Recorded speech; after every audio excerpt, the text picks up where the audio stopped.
नमस्कार, बिहार तक देख रहे हैं आप और आपके साथ मैं हूं हर्षिता सिंह। चुनावी बिगुल बज चुका है, लेकिन महागठबंधन में सीट शेयरिंग पर अब भी मामला फंसा हुआ है। सीटों का बंटवारा नहीं हुआ, लेकिन इन सब के बीच महागठबंधन के उम्मीदवारों के नाम जो हैं वो एक एक करके सामने आने लगे हैं।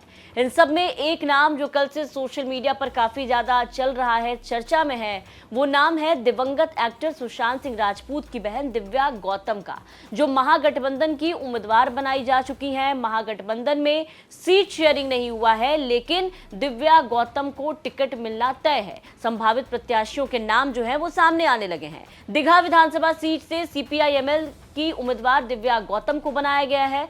ये हम नहीं बल्कि ये पोस्टर कह रहा है। सीपीआई-एमएल के खाते में ये दीघा विधानसभा सीट जो है वो जाती हुई यहाँ पर दिखाई दे रही है। दिव्या गौतम को यहाँ से सीपीआई-एमएल ने उम्मीदवार बनाया है।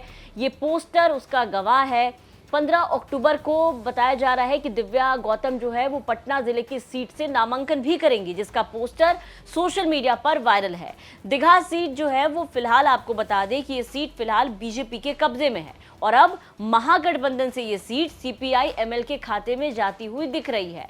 अब ऐसे में सवाल है, जब दिव्या गौतम का नाम सामने आया, कि आखिर सीपीआई-एमएल ने एक चेहरे पर दांव क्यों लगाया, एक ऐसा चेहरा जो बिल्कुल नया भी है, चर्चा भी नहीं हुई है, सीधे टिकट फाइनल कर दिया है। ऐसे में सवाल है कि कौन है दिव्या गौतम, वो इस वीडियो में आपको हम बताएंगे। दिव्या के बारे में सबसे पहले तो आपको बता दें कि दिव्या जो है वो दिवंगत एक्टर सुशांत सिंह राजपूत की बहन है, लेकिन ममेरी बहन है। दिव्या गौतम सिर्फ सुशांत सिंह राजपूत की रिश्तेदार ही नहीं बल्कि एक शिक्षित और राजनीतिक रूप से जागरूक चेहरा भी है। दिव्या गौतम के बारे में आपको ये भी बता दें कि दिव्या गौतम जो है वो पटना यूनिवर्सिटी की स्टूडेंट रही हैं और पटना यूनिवर्सिटी के पटना कॉलेज से उन्होंने मास कम्युनिकेशन से ग्रेजुएशन किया है। कॉलेज के दिनों में ही वो राजनीति से जुड़ी रही दिव्या।